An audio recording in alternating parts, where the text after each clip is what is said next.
17 নম্বর শ্লোকে তিনি বলছেন, রাজন নির্গম্যতাম শীঘ্রম পশ্য ইদম ভয়ম আগতম। নির্গম্যতাম শীঘ্রম, এক্ষুনি বেরিয়ে যাও। তারপরে যেটা শব্দটা বলছেন, পশ্য ইদম, এই দেখো, ভয়ম আগতম। ভয়ম মানে ভয়, আগতম মানে আসছে, ভয়টা আসছে। কিসের ভয়? মৃত্যু। তার মানে বিদুর তিনি দেখতে পেতেন এর পরে কি হবে, তিনি ভবিষ্যৎ দ্রষ্টাও ছিলেন। দেখছেন যে যখন আমরা মৃত্যু আগেও যদি অ্যাটাচমেন্টের মধ্যে থাকি, ছাড়তে না পারি, তখন আবার পুনর্জন্ম হবে। ছাড়তে পারছি না তো, তো সেই কারণেতে, ওই কারণেই তিনি গিয়ে, এই নয় যে ও নিষ্ঠুরের মতো বললেন ও বসে বসে আরাম করে খাচ্ছে, ওকে দূর করে দিই, তা কিন্তু না। ওর কল্যাণের জন্যই ওকে গিয়ে বললেন। প্রথমে ওকে খুব করে ওকে বোঝালেন যে তোমার একটু সম্মান বোধ নেই, তোমার ছেলেদের মেরেছে, তারা খাবার নিয়ে আসছে আর বসে বসে খাচ্ছ। তো ওই সমস্ত বলে টলে তারপরে বলছেন এক্ষুনি বেরিয়ে পড়ো। কেন না, যুধিষ্ঠির সকালে সন্ধে ওখানে দেখা করতে আসছে। তো স্বাভাবিকভাবেই যদি যুধিষ্ঠির আসেন, তার সামনে তো বেরোনো যাবে না। যুধিষ্ঠির তো রাজা, রাজ আজ্ঞা পালন করতে হবে, রাজা বলবেন না তুমি যাবে না। আর যুধিষ্ঠির ভীষণ ভাবে ভালোবাসেন। আর যুধিষ্ঠিরের আর একটা ভালোবাসার সঙ্গে সঙ্গে যে সমাজ কি বলবে, যে শুধু মেরে ফেলেছে ছেলেদের তা না, আবার বুড়ো বাবা মাকেও তাড়িয়ে দিয়েছে, ওদেরকেও তো দেখলো না, এই কথা সমাজে সবাই বলবে। তো যুধিষ্ঠির খুব একেবারে দায়িত্ব নিয়ে ওদেরকে দেখাশোনা করতেন। অর্জুন ভীমকে দেখতে পাই না, অতটা করছে তা না, যুধিষ্ঠিরই করতেন। তো যুধিষ্ঠিরের এই কর্তব্যবোধ এবং ভালোবাসা দুটোই ছিল। তা তিনি দুটো পক্ষই তিনি দেখছেন যে যদি বৃদ্ধ বয়সে তাড়িয়ে দিই, তো সমাজে বলবে কিরকম লোভী লোক দেখো, রাজত্বের জন্য 100 ছেলেকে হত্যা করলো, তাতেও হলো না, বাবা মাকেও তাড়িয়ে দিল। তো সেই জন্য যদি এবার ইনি দেখছেন ওই যুধিষ্ঠিরের ভালোবাসাতে আটকে গেলে তখন খুব মুশকিল হয়ে যাবে। তো আমাদের এই একটি মহিলা, তিনি খুব তপস্যা করছেন। তো মাঝে মাঝে ও একটু দুঃখ পান যে আমার ভাই বা বোন বা বাবা কাকা খুব একটা আমার সঙ্গে ভালো ব্যবহার করে না। তো সেটা খানিক আজকে বোধহয় ফোন করেছিলেন বা কালকে, তখন বলছেন, মহারাজ এবারে আমি একটা কারণ বুঝতে পারিনি। কি কারণ? যদি ওরা একটু ভালোবাসতো, আমি তো ভীষণ ওদের স্নেহের কাঙাল, ওরা যদি একটু আমাকে স্নেহ দেখাতো, ভালোবাসা দেখাতো, আমি ওই বাড়িটা ত্যাগ করে আসতে পারতাম না। আমার তখন মনে হতো বাবাকে একটু রান্না করে দিই, এ করি তাই করি, এইসব মনে হতো। কিন্তু যেহেতু আমার সঙ্গে নিষ্ঠুরের মতো ব্যবহার করেছেন ওরা, সেই জন্য বাড়ি ত্যাগ করতে আমার কষ্ট হয়নি, কারণ আমার মনটা খুবই নরম, তো আমি পারতাম না। আমি এখন বুঝতে পারছি ঠাকুর ইচ্ছা করে ওদের দিয়ে আমাকে এরকম ব্যবহার করিয়েছেন, তাই ওদেরকে ত্যাগ করতে আমার খুব একটা কষ্ট হলো না। আমাদের প্রত্যেকের জীবনে যে ঘটনাগুলো ঘটে, তার একটা পেছনে কারণ থাকে, সেই কারণগুলো সবসময় মঙ্গলময়ই হয়। সেই জন্য ঈশ্বর নির্ভরতার জন্য এইগুলো একটা প্রেশারাইজ করা ঠাকুর করে দেন। আর সেইটাতে খুবই উপকার হয় যদি আমরা পজিটিভলি নিতে পারি এবং ঈশ্বরকে আরো করে ডাকতে পারি। এবারে যেমন দেখছি যে ওই রাজা, তিনি আহ কিছুতেই যেতে চাইছিলেন না, তখন তাকে এই ধরনের কথাগুলো বলছেন। আমি ওই শ্লোকগুলো আর পড়লাম না। খুব করে ওদেরকে এরকম ভাবে বোঝালেন, বিশেষ করে অন্ধ রাজাকে বোঝালেন। বোঝাবার পর বলছেন এক্ষুনি বেরিয়ে পড়, তা না হলে আবার যুধিষ্ঠির এসে যাবে, আবার আটকে দেবে। তখন ওরা চলে গেলেন। যখন চলে গেলেন, শুধু যে ওরা দুজন গেলেন তা না, সঙ্গে সঙ্গে কুন্তী দেবীও চলে গেলেন। কুন্তী দেবী খুব অদ্ভুত। কুন্তী দেবীর যাবার দরকার ছিল না। কুন্তী এখন কিন্তু সুখ ভোগ করতে পারতেন, কেননা ছেলেরা রাজা হয়েছে। কিন্তু কুন্তী বললেন না, আমার সঙ্গে একই বয়সী এরা, আমরা একসঙ্গেই বড় হয়েছি, ওরা যে কারণে সংসার ত্যাগ করে চলে যাচ্ছেন আমারও তো সেইটাই কারণ। এখন ওরা যাচ্ছেন, ওদেরকে বুঝিয়ে প্রায় জোর করে পাঠানো হচ্ছে। কুন্তী কিন্তু নিজের ইচ্ছাতে চলে যাচ্ছেন, আর ছেলেকেও না দেখে না বলে।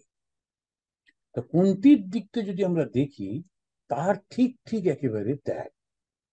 আর আমরা যখন রাজাকে দেখছি, তো তিনি যাচ্ছেন আর তার সঙ্গে সঙ্গে ধৃতরাষ্ট্র যাচ্ছেন, তার সঙ্গে তার রানী, এরা তিনজনই চলে গেলেন। এই চলে যাবার পর আমরা একটা খুব, ওখানে আরেকজন এসে পৌঁছেছেন, তিনি হচ্ছেন সঞ্জয়।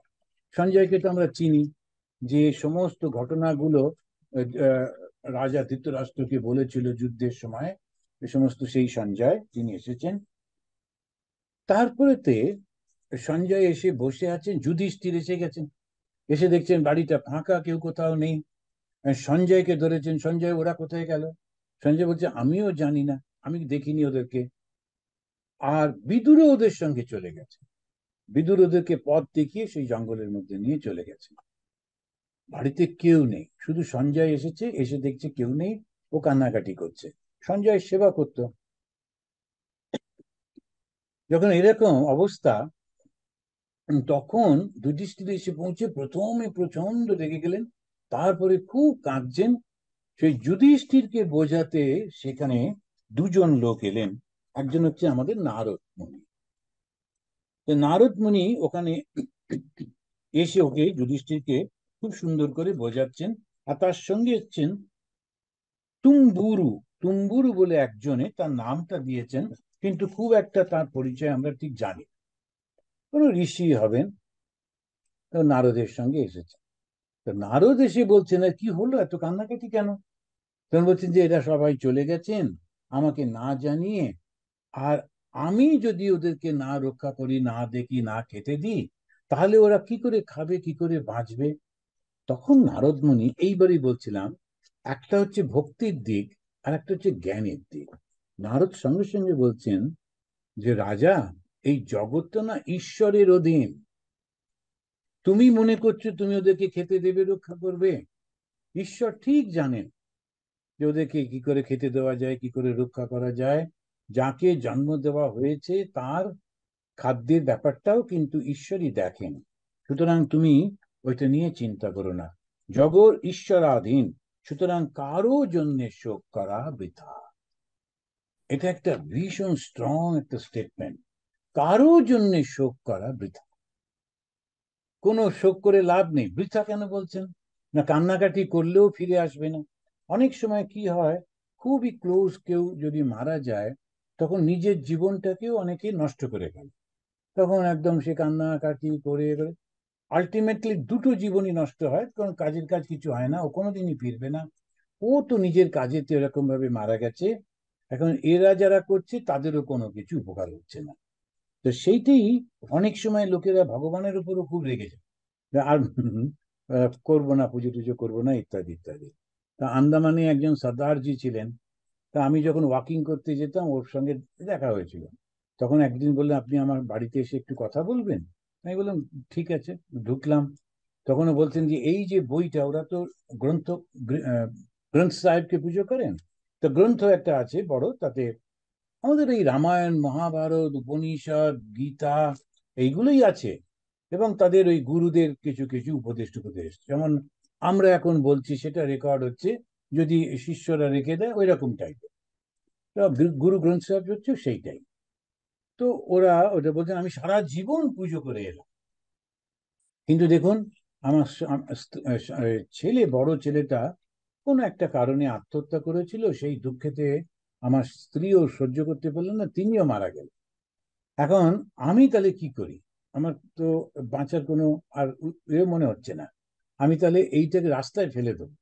কিন্তু ফেলেননি, স্ত্রী পুত্র মারা গেছেন বেশ কিছুদিন, আমি তো ওর সঙ্গে দেখা হলো পরে। তা আমি বললাম সে আপনার উপর নির্ভর করছে, আপনি ফেলে দেবেন কি দেবেন না।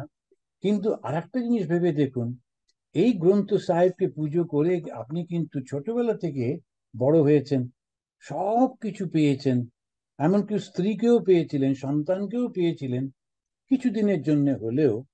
তো সেটা তো এই ভগবানের জন্যই তো পেয়েছিলেন, এত দিন এত কিছু দিয়েছেন।